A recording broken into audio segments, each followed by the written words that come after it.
much is Rod Stewart worth? A look at his lavish lifestyle and earnings.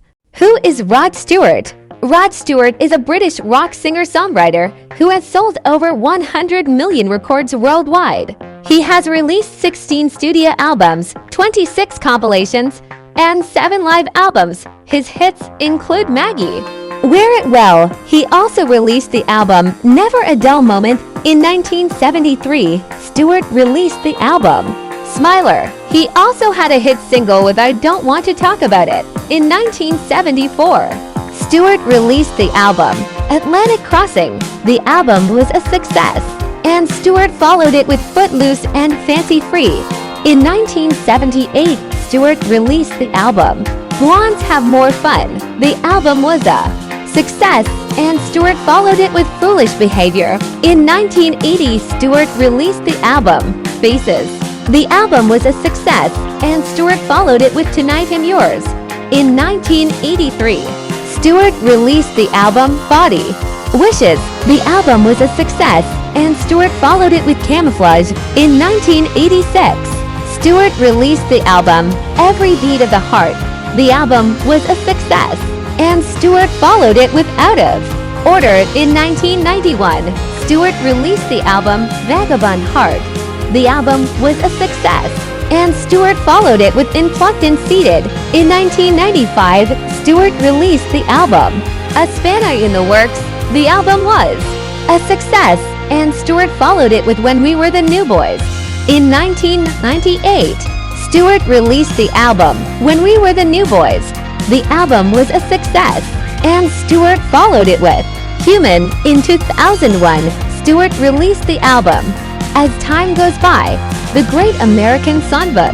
The album was a success, and Stewart followed it with As Time Goes By, The Great American Songbook 2. In 2004, Stewart released the album Stardust, The Great American Songbook 3. The album was a success, and Stewart followed it with Thanks for the Memory, The Great American Songbook 4.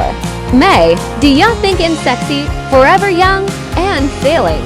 Roderick David Stewart was born on January 10, 1945, in London, England. His father, Robert, was a Scottish engineer who worked in the shipyards, and his mother, Elsie, was an English office worker. Stewart has 2 younger siblings, Mary and David. Stewart's family was working class, and he grew up in a council estate in Hackney. He was educated at William Grimshaw Secondary Modern School. Stewart's first job was as a milkman. Stewart's love of music began when he was a child. He listened to skiffle and rock and roll on the radio and played the guitar and harmonica. His idols were Cliff Richard and Elvis Presley. In 1961, Stewart started his first band, The Raiders. The following year, he joined The Dimensions, a band that performed in working men's clubs. He then joined the Soul Agents, and they released a single, Good Morning Little Schoolgirl. In 1964, Stewart joined the Jeff Beck Group. The band released 2 albums, Truth and Beckola. They also had a hit single with Love is Blue. In 1969, Stewart left the Jeff Beck Group and joined the Faces. The band released 4 albums, First Step, Long Player, A Nod Is As Good As A, Wink to a Blind Horse, and Ooh La La. They also had a number of hit singles, including Stay With Me and Cindy Incidentally. Solo career. In 1971, Stewart released his debut solo album, Unold. Raincoat Won't Ever Let You Down. The album was a success, and Stewart followed it with Gasoline Alley and Every Picture Tells a Story. In 1972, Stewart had his first #1 single With You